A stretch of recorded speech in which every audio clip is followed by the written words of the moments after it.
Des de la ràdio-televisió del Casal Català de Guayaquil, una producció de l'Orfeó Català de Mèxic per Rap Ràdio, Ràdio Amèrica Barcelona i el Casals en xarxa, presentem Revolta, un pont entre cultures, amb Mireia Viladevall. Benvinguts, amics de Revolta, altra vegada aquí a un programa més d'aquesta sèrie que ja sabeu que porta 180 programes penjats en Spotify i transmesos per Rap Ràdio i més de 30 programes penjats a YouTube, en el YouTube d'Orfeó Català de Mèxic, Casals Catalans en xarxa i Casal Català de Guayaquil. I, com sabeu, això és una producció de l'Orfeó Català de Mèxic y Casal Catalá de Guayaquil. Bienvenidos, amigos de Revolta, otra vez nos damos cita aquí a un programa más y les recuerdo que, como ustedes ya bien saben, hay en Spotify más de 180 programas colgados para que ustedes puedan revisar en cualquier momento del día, en cualquier momento del año. También en cualquier momento lo pueden revisar en cualquier lugar y pueden volver a escuchar los programas o escuchar aquellos que no han escuchado. Y les recuerdo también que tenemos más de 30 programas colgados en el YouTube de Orfeó Català, Casals Catalans en xarxa y Casal Català de Guayaquil. Les recuerdo también que esto es una producción del Orfeó Català de Mèxic y Casal Català de Guayaquil.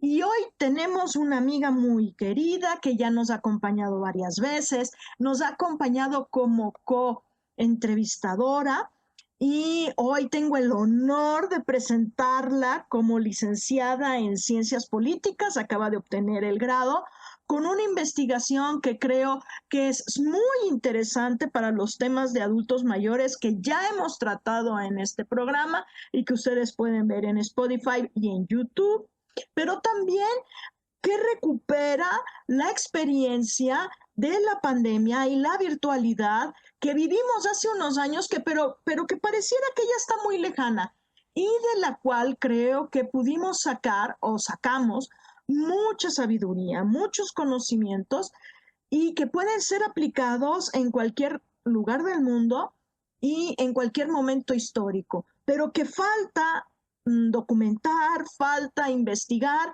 y Sofía, desde las ciencias políticas, se dedicó a eso. Y con esta mirada de ciencia política, o sea, no educación, no gerontología, no esas ciencias tan afines como promoción de la salud también podría ser, sino algo que pareciera lejano, pero que al mismo tiempo es tan cercano como las ciencias políticas. Y yo aplaudo esta iniciativa porque las ciencias políticas pocas veces se abordan temas de educación y mucho menos de educación para adultos mayores. Pero Sofía, cuéntanos, ¿cómo es que tú, pudiendo investigar todos los problemas que hay, porque además los políticos se encargan de ponernos siempre un escenario muy jugoso, ¿no? Dándose con la maceta, como decimos aquí en México, hasta con la maceta unos y otros. ¿Cómo tú decides entrar a estudiar políticas educativas y en concreto para adultos mayores? Cuéntanos. Bueno, hola Mireia, muchas gracias por la invitación y bueno, hoy me trae comentarte y contarte un poco de qué fue mi investigación y mi trabajo. Yo empecé en el 2018 a cursar francés con la profe Susana Rocha, que acá en la Rap Radio también la conocen. Sí. La profe tiene una manera alternativa de trabajar con diferentes conceptos que también conocemos, como intergeneracional, transcultural, interuniversitario. Y a partir de allí, la profe, que trabaja en el programa educativo para adultos mayores, que depende de nuestra universidad, la Universidad Nacional de Río Cuarto, y trabaja en la uni, por supuesto, dando clases de francés. La profe todo el tiempo trata de vincular, ¿no? Tanto las clases para los jóvenes, por así decirlo, como los adultos mayores en el PEAM. Y allí empezamos a trabajar en conjunto.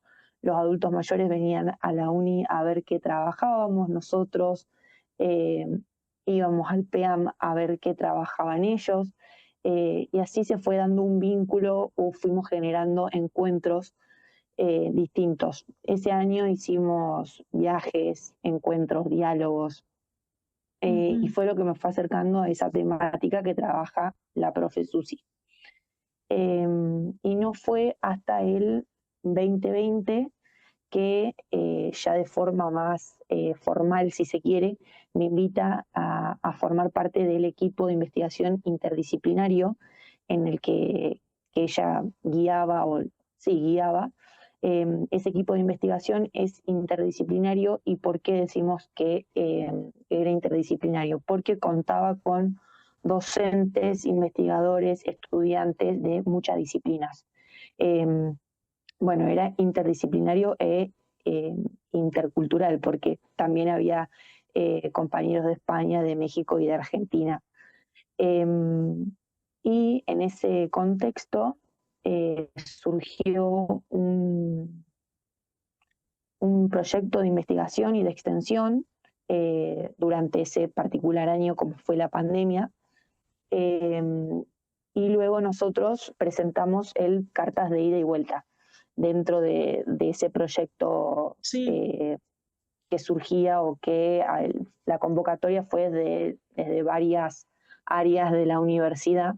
Nosotros presentamos el proyecto Cartas de Ida y Vuelta, que aquí también lo hemos comentado varias veces. Ese proyecto, bueno, luego alcanzó dimensiones éticas, culturales, transculturales, interuniversitarias, porque también estaban involucrados los países que recién mencioné, y yo participé como becaria de ese proyecto. Es decir, contaba con una pequeña remuneración como estudiante y para incentivar más que nada la investigación. Y a partir de allí con Susana empezamos a trabajar, y que fue lo que me motivó, si se quiere, luego a seguir con esta temática, a seguir investigando sobre personas mayores. Claro. Ese proyecto, ese Cartas de Ida y Vuelta, me influyó tanto en lo personal como estudiante, ¿no? En muchos sentidos. Y como dije recién, bueno, fue el propulsor de este trabajo. Yo, nada, antes de empezar a pensar en este trabajo, había empezado a investigar recién pensaba, había empezado a investigar otra temática que nada que ver, sobre discursos de los 70. Y después lo que pasó luego de este proyecto fue que al pensar, bueno, qué quería investigar, era como, bueno, ya tengo todo este bagaje, todo este contexto sobre personas mayores, eh, y era como si seguía con el otro tema, era investigar prácticamente de cero. Así que bueno, convencí a Susi si podía ser mi directora de tesis, o trabajo final, no sé cómo le llaman en México a los trabajos Tesis. finales, tesis. En Y licenciatura, tesis. tesis, ok. Y bueno, Susana muy generosamente me dijo que sí, y me ayudó a empezar a pensar, ¿no?, en este proyecto. Y bueno, empezamos a generar preguntas de investigación, o posibles preguntas de investigación.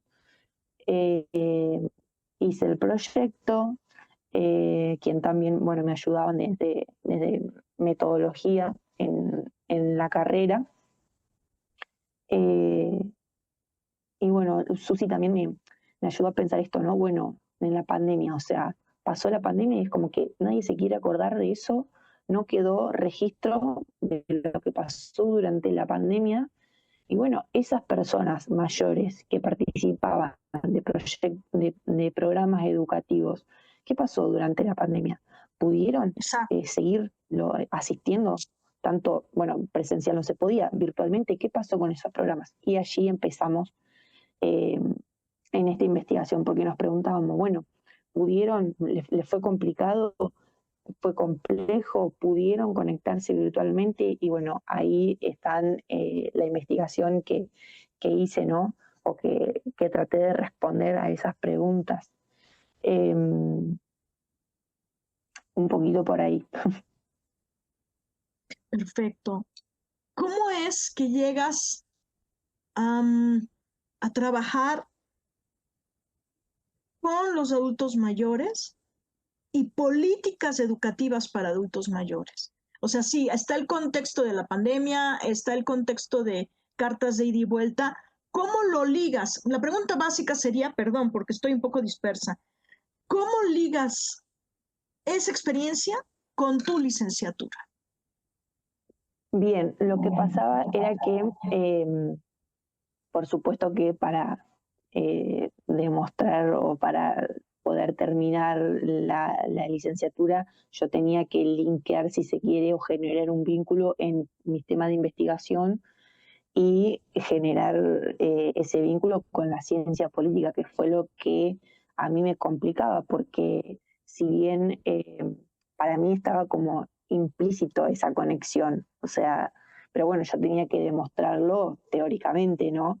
Claro, Qué vínculo tenía la investigación de personas mayores en contexto de educación con la ciencia política. exacto. Eh, y bueno, el vínculo fue este, ¿no? La política pública, o empezar a pensar la alternativa de la educación como una política pública visible, porque eso es lo que yo demuestro acá en este trabajo. El profesor Juni explica en sus escritos que bueno, que la opción de la educación para personas mayores es una opción invisibilizada. Entonces, Sí, un poco también era uno de los objetivos de este trabajo. Bueno, mira, durante la pandemia hubo personas que se pudieron conectar y resultó efectivo. Y lo pongo ahí luego en las reflexiones finales, en las conclusiones de mi trabajo, que las personas mayores que se conectaron impactó positivamente en su cotidianeidad, en el día a día. Es decir, las personas mayores que se conectaron, que continuaron con estos programas educativos, eh, resultó beneficioso, fue positivo para ellos. ¿Por qué? Porque tenían un propósito en el día a día. En ese contexto de encierro, que no se podía salir, que no podíamos abrazarnos, en un momento de desencuentro, de soledad, bueno, esta opción de educación, el poder conectarse, para ellos fue muy positivo. Eh, Algo que contamos siempre con Susi y que siempre surge en las charlas también es esto de que, bueno, no se podía salir, porque en un momento, no sé cómo habrá sido en México, pero en Argentina, en un momento, en el primer momento de la pandemia, había que salir según cómo terminaba el DNI, eh, no se podía directamente salir. claro, Entonces, el poder tener la posibilidad de encontrarse virtualmente era como el momento había mujeres que se arreglaban para, para el claro. momento de encontrarse virtualmente, por supuesto, porque era el momento en el que ellas se reencontraban con sus amigas, con sus compañeras, o en el momento que socializaban, porque no había otra posibilidad. Eh, y una de las preguntas de investigación que me hago, que nos hacemos en este trabajo, es si eh, el uso de las herramientas digitales me refiero a plataformas de videollamada, redes sociales, si impactaron en las formas de relacionamiento. Y bueno, yo lo que explico en este trabajo es que si bien impactaron positivamente, eh, luego de la pandemia, luego de ese momento particular, que por lo menos acá en Argentina duró aproximadamente un año, eh, usaron las herramientas digitales, se pudieron conectar, pero luego de una vez que terminó la pandemia, que se pudieron reencontrar presencialmente, las personas mayores no volvieron a utilizar las herramientas digitales con la asiduidad que lo Claro, hacían durante la pandemia. ¿Por qué? Porque en ellos produjo saturación, es decir, produjo tal cansancio mental el tener que conectarse, a ellos les producía ya el estrés, tener que conectarse, porque claro, no todos, nadie contaba con con la facilidad para conectarse. Digo, ¿no? A uno le cuesta conectarse por ahí Sí, virtualmente. Imagínate a alguien que está completamente eh, no criado, digamos, en el mundo virtual. Eh, bueno, yo en este trabajo hablo sobre la brecha digital, ¿no? Lo utilizo con ese claro, término. O sea, como que en las personas mayores también alcanza justamente la brecha digital. Y, y al no conocer estas herramientas o estas plataformas, produjo saturación en ellos. Eh, Hoy te dicen, bueno, ¿no? Después yo en la encuesta y en las entrevistas que hice, usan el celular para todo, para pagar, pero bueno, hasta ahí nomás, ¿no? Utilizan, hacen lo que saben y ya. Otra de las preguntas que yo hacía en las encuestas y en las entrevistas es, ¿no? ¿Qué tipo de clases prefiere? ¿Qué tipo de clase me refiero a tipo clases presenciales o clases virtuales? Bueno, lo primero que te dicen es, no, la presencialidad, prefiero la presencialidad por todo lo positivo, ¿no? Esto de encuentro, porque se pueden ver, se pueden eh, encontrar, saludar, no cambian para nada esa experiencia. Eh, pero bueno, después una de las entrevistadas me decía, bueno, la virtualidad también tendrá su parte buena, ¿no? Porque recordaba la experiencia del cartas de ida y vuelta y cómo nos claro. conectamos de pronto tres países de tres latitudes diferentes, con tres usos horarios diferentes, con tres calendarios académicos diferentes, como gracias a la virtualidad de pronto nos pudimos conectar. Entonces, bueno, revalorizaba, ¿no? Esa experiencia que nos unió a todos en ese momento también particular. Por supuesto. Tengo varias preguntas. La primera es, creo que para todo el mundo queda claro que el derecho a la educación es un derecho inalienable, ¿no? Pero pareciera ser que lo circunscribimos a los chicos, a los niños y a los jóvenes. ¿Cómo ves tú la aplicación de ese derecho para las personas mayores? ¿Se reconoce, no se reconoce? ¿Qué se podría hacer para reconocerlo? ¿O si crees que necesitamos reconocerlo? Bueno, vos sabés que mi trabajo, o sea, está enmarcado, o una de las perspectivas también, yo tomo las perspectivas, bueno, el pensamiento complejo de Edgar Morin, Claro. trabajo desde el concepto de interseccionalidad y también lo enmarco desde la convención, que es la Convención Interamericana sobre la protección de los derechos humanos de las personas mayores.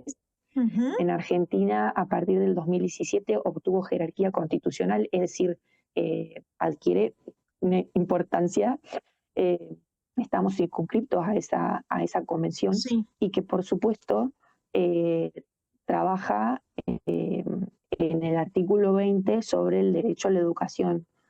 Eh, y bueno, digo, ¿no? Está reconocido y si me preguntas a mí personalmente, bueno, yo creo y puedo sostener también con este trabajo de que eh, no sé si se cumple al 100% que las personas mayores puedan acceder eh, todas a el derecho a la educación, porque sí. como decía hace un rato, si esta opción está invisibilizada, bueno, tenemos en cuenta que es algo súper positivo, que ayuda y ha ayudado a un montón de personas. Digo, ¿por qué los estados no la reconocen o por qué no seguir eh,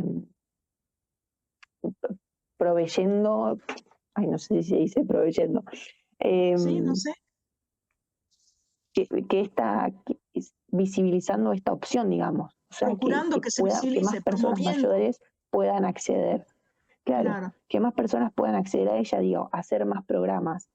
Bueno, no sé si saben en México o en los otros países que nos escuchan, pero actualmente nuestras universidades, las universidades nacionales, están sufriendo, bueno, de financiamiento, Sí. es decir, no llega el presupuesto universitario está congelado a lo que se recibía hace 2 años, es decir, no alcanza para todo hoy en día. Y es decir, Con este una tipo de inflación bárbara, programas, ¿no? Sí, por ejemplo, yo pienso, ¿no?, en este tipo de programas, que es el PEAM depende de la Secretaría de Extensión de nuestra universidad, de la Universidad Nacional de Río Cuarto. Y digo, ¿no? Sí, bueno, ¿quiénes son los primeros, la prioridad para la universidad? ¿Los jóvenes que van a estudiar la carrera o las personas mayores que estudian talleres que no forman parte de la currícula obligatoria, digamos? O sea, son programas que pueden asistir el que quiere, es libre y gratuito. Y en ese sentido pensando, bueno, si se sigue recortando o si sigue este de financiamiento y no llega la plata que se necesita, van a seguir. Me pregunto yo y invito a que nos preguntemos entre todos si en este contexto sigue existiendo la posibilidad de estos programas educativos para mayores. Aunque la necesidad existe porque nuestras poblaciones están envejeciendo y ya hemos visto que la educación es una manera de fortalecer, crear vínculos, de mantener a las personas interesadas, ¿no? Y desarrollando sus capacidades humanas, porque una cosa, como diría la presidenta de Caumas, Marina Troncoso, que tú seguro la escuchaste, una cosa es jubilarse del trabajo y otra muy diferente, jubilarse de la vida. Y en este sentido, creo que tu trabajo es muy interesante porque pone sobre la mesa la necesidad de que veamos también a la educación para los adultos mayores no como una dádiva, sino también como una necesidad, ¿no? Y como un derecho en una población que cada vez crece más y que no, socialmente, no hay opciones para estas personas. ¿Qué hacen una vez jubilados, no? Exacto. Bueno, yo lo que sostengo ahí en este trabajo, en las reflexiones finales, es esto de las políticas educativas no suplen, no son, no suple, no,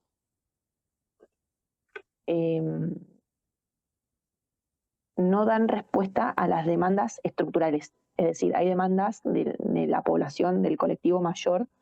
Las políticas educativas no van a responder a esas demandas estructurales, viejas y nuevas, que en ese sentido que mencionabas recién, bueno, la población mayor, se espera que para 2050 la población mayor aumente y se duplique.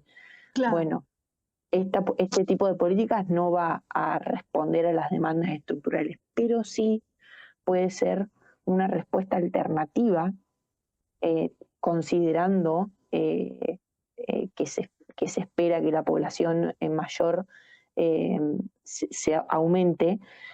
Puede ser una respuesta alternativa eh,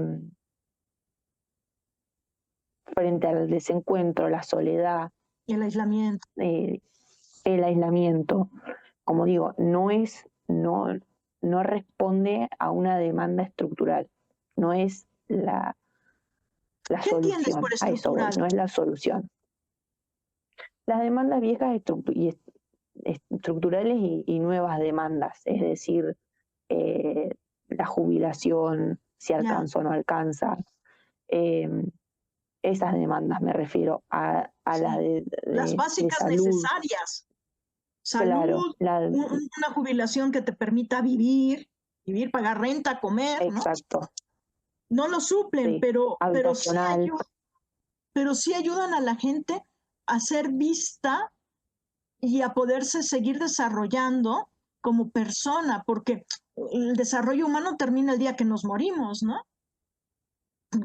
sí, Y necesitamos incentivos, o total, sea, si ya te jubilaron del trabajo y ya la sociedad tiene pensado que como te jubilaste no hay ninguna opción para ti más que quedarte en casa, eso es cerrar tu capacidad, tu posibilidad de desarrollarte, de generar vínculos y de seguir encontrándole sentidos a la vida, ¿no?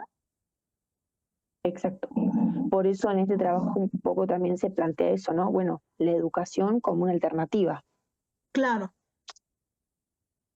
una alternativa de vida, de una vida sana, plena, Y en este sentido también me llama mucho la atención y creo que también tendría que estar elevado a derecho, creo que la convención algo dice, la educación o la capacitación en la nueva tecnología, porque quien no tuvo la capacidad de, a, a, quien no tuvo la oportunidad para asumir o para aprender el uso del celular y de la computadora, quedó en esos momentos absolutamente aislado, ¿no? Sí. Bueno, no me acuerdo ahora particularmente qué artículo hace mención a eso, pero sí, y creo que también un poco va de la mano con el artículo 20 de la educación. Digo, Claro, frente al nuevo paradigma, bueno, si no sabes cómo conectarte con el celular, quedas completamente fuera fuera de, de de todo. todo. Sí, Desde pagar, como decías tú, pedir una cita médica, que todo ya se pide por el celular, pedir pedir tu estado de cuenta, hacer cualquier trámite, que todo por el celular. Bueno, hasta los menús del restaurante ya se miran por el celular, ¿no? por QR, sí, Por QR, todo. entonces está muy complicado. Sofía, como persona, nos has dicho cómo como licenciada en ciencias políticas llegaste a ese camino y abriste, creo que un interesantísimo camino de investigación para tus compañeros sobre políticas educativas y sobre la necesidad de generar conciencia sobre los derechos de las personas en las diferentes etapas de su vida. Pero como persona, ¿cómo te influyó este trabajo? Bueno, creo que me abrió las puertas y me ayudó a encontrar, no sé si se quiere, una línea de investigación que yo no conocía, que no tenía en cuenta, que no sabía que se podía estudiar, era una temática que no conocía Uh hasta -huh. que la profe Susana me la presentó. Eh, y como decíamos recién, y también linkeándolo un poco, ¿no?, con la pregunta anterior, esto, ¿no? Si se espera que la población mayor se duplique para 2050, y pienso, no falta tanto, son No, 25 años más si nos ponemos a pensar. sí, Entonces me parece que estudiar estas temáticas o intentando no visibilizar que, bueno, va a pasar esto, se estima esto, y no lo digo yo, lo dicen los organismos internacionales como la uh -huh. Organización Mundial de la Salud, la Organización de Naciones Unidas y sus investigaciones. Si se estima esto, bueno, hay que empezar a pensar respuestas alternativas, como yo en este caso planteo la educación para personas mayores, para dar respuestas a eso, y como también decíamos recién, a esas demandas eh, que hay o que va a haber, ¿no? Me parece que hay que estar preparados para esos desafíos o para estas problemáticas que se pueden llegar a presentar. Eh, y también en ese sentido, bueno, yo lo contextualizo en la pandemia y en la virtualidad, ¿no? Pero me parece que hay que estar preparado y que el mundo complejo y globalizado de hoy así lo requiere. Si bien siempre hubo problemas en este mundo, me parece que con la información que contamos hoy, eh, eh, se hace muy importante pensar en alternativas y en poder dar respuesta. Claro, por supuesto que sí. Y bueno, nosotras ya estaremos ahí, la profe Susana, Ceci, yo y muchas más. Y tú vas Claro, a ir en camino dentro de 25 años, ¿no? Entonces, pues más vale ir arando para que esto sea un panorama más agradable, ¿no? claro, totalmente. Tú, como Sofía, además, como Sofía, ¿este trabajo te dejó alguna cosa interesante? Ya no como licenciada en ciencias políticas, sino como Sofía, como persona. Eh, Creo que sí, como decía recién, esta gana o esta motivación de seguir esta línea de investigación, o sea, es como que, y también lo digo, este fue el primer paso también un poco, ¿no? O sea, como que a partir de ahora empezaba a pensar o a relacionarlo todo con este trabajo. Digo, bueno, quiero hacer esto y desde esta perspectiva y desde esta línea de investigación y desde este concepto. eh, yo también, bueno, también había empezado a pensar con otro concepto, el concepto de biopolítica, y bueno, A también ver, desde Foucault. danos un resumen sobre eso porque está muy A ver, interesante. No te lo dejes en el tintero. Claro, es ahí una mini Sí, idea, sí, una un idea esbozo. incipiente, ¿no? Claro, pero pensando también desde Foucault, desde los autores que vemos bueno, en la licenciatura o desde las carreras de humanas, ¿no? Bueno, las políticas educativas como biopolítica, si son una biopolítica, eh, y no también contrastándolo con el otro concepto que es el de necropolítica. Claro, Creo que son conceptos novedosos o que me parece que desde esta temática eh, se puede aportar un montón o se puede relacionar un montón. Entonces me parece un poco eso, ¿no? Ir buscando nuevas teorías, nuevos paradigmas. El concepto de interseccionalidad me parece que está buenísimo y es súper novedoso. ¿lo puedes Y explicar un poquitito para que la gente lo pueda entender? sí, el concepto interseccional o el de interseccionalidad hace referencia surge en su momento con, bueno, las mujeres negras y cómo estas mujeres sufren diversas discriminaciones, ¿no? Por ser mujeres, por ser negras, por ser mayores, por ser lesbianas. O sea, Pobres. son como todas las categorías que se van uniendo. No es una sola discriminación por ser mujeres, Ujú. es por ser mujer negra, vieja, lesbiana, y todas estas características, todas esas categorías que se van sumando a esa discriminación. Y me parece que desde las personas mayores o desde la temática de las personas mayores, me gustaría indagar, ¿no? O seguir indagando si ese concepto está trabajado o empezar a trabajar desde ese concepto, ¿no? Sí. Creo que hay un montón para trabajar y cada vez hay más información. eh, y eso me parece también que está bueno, ¿no? Eh, Teniendo en cuenta los desafíos que se esperan para la población mayor, me parece que está bueno poder ir justamente dando respuestas. Siempre, ¿no? Plantear la educación porque es mi primer trabajo y siempre lo voy a estar relacionando desde ahí, pero me parece que siempre presentando y demostrando la educación para personas mayores como una respuesta alternativa, pero Sí. ir linkeándolo y ir buscando estos diferentes paradigmas me parece que puede aportar y aportarnos un montón a la reflexión. No sé si Y respondí a la pregunta.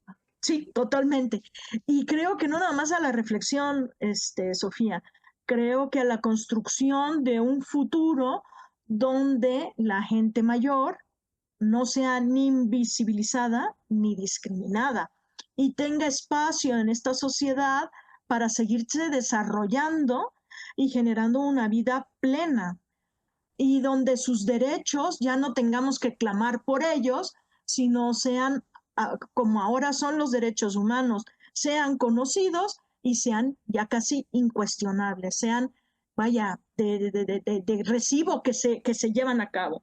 Sofía, agradezco mucho que me hayas dado este tiempo para contar tu trabajo, pero también agradezco mucho que hayas sistematizado toda esta experiencia tan rica, tan plena que tuvimos. Yo estuve ahí en ese proyecto de cartas de ida y vuelta en partes de otras cosas con ustedes. Yo compartí, yo conocí a la gente del PEAM y personalmente me dejó una experiencia invaluable y creo que a ti también, pero sobre todo lo que agradezco es que gente joven ya esté preocupada por estos temas que, como tú bien dices, están tan invisibles y que esté preocupada por este sector de la población que al parecer pues ya lo tenemos todo y no necesitamos nada y no es así. No sé si quieras añadir, tenemos 1 o 2 minutos, no sé si quieras añadir algo más para Sí, despedirnos. quiero agregar algo que recién me estaba acordando porque después voy relacionando todas las preguntas y todo y me voy Claro. acordando de cosas y algo chiquito que quiero decir. Recién cuando estaba mencionando sobre lo del financiamiento universitario, también, bueno, en Argentina, actualmente todos los miércoles jubilados se reúnen a reclamar por sus derechos en Buenos Aires y bueno, lamentablemente están siendo gaseados, golpeados, digamos, el Estado Nacional responde violentamente reprimiendo a estas personas mayores. Entonces, cuando digo que hay demandas estructurales que la educación no va a suplir, me parece que que es un poco reclamar por todos estos derechos que no están Claro, siendo debidamente atendidos y atendidos por cubiertos. el Estado Nacional, ¿no? Por supuesto que primero esto me refería a demandas estructurales, ¿no? Por supuesto Claro, que hay muchas demandas a ser respondidas con urgencia, eh, y luego, bueno, ¿no? Demostrar la educación como una respuesta alternativa a eso también me parece. Pero bueno, un poco por ahí, ¿no? Responder a eso, que hay un montón de derechos que están siendo vulnerados actualmente, o por lo menos acá en Argentina, bueno, no sé, en Latinoamérica, no sé, actualmente en México, pero me parece por ahí, ¿no? Que hay muchos derechos, bueno, ahora porque nos atañe las personas mayores, ¿no? Que están siendo vulnerados. sí. Entonces, darle atención un poco a todo, ¿no? A todos estos derechos. Un poquito por Sí, ahí, mire yo. honrar esos derechos y el derecho a esos derechos, ¿no? Y honrar a Sí, estas personas que cada miércoles, pese a que son reprimidos, golpeados y gaseados, están ahí tratando de que se cumplan esos derechos y de que los que venimos atrás no nos quedemos, como dicen en Cataluña, o aquí, bueno, como dicen en México, colgados de la brocha, o como dicen en Cataluña, penjats como un fuet, colgados como un fuet, que es como un chorizo, ahí al aire. y digo, ¿no? Derechos constitucionales que están siendo Sí. vulnerados, o sea, Y básicos ahí como el de la jubilación y la sanidad, ¿no? sí, sí.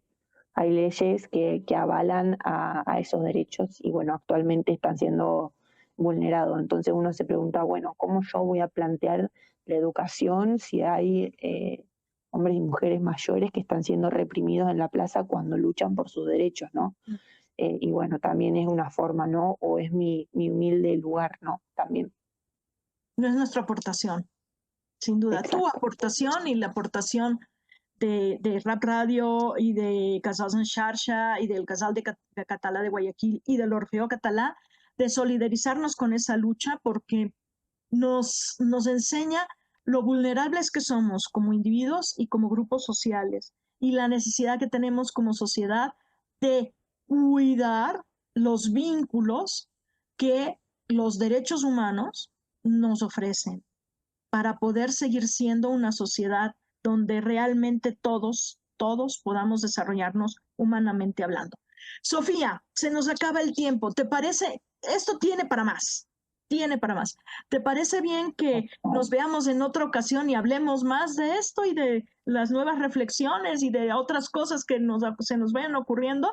Porque también va ocurriendo la historia paralelamente, ¿no? Y podemos también hacer esos puentes. Este puente que acabas de hacer creo que era esencial y lo agradezco muchísimo porque si lo estaba pensando, pero no lo quería decir tan abiertamente porque era tu trabajo, pero lo agradezco mucho porque creo que tu trabajo finalmente es una manera de honrar esa lucha y esta necesidad de cuidar los derechos de los adultos mayores y tenerlos en cuenta.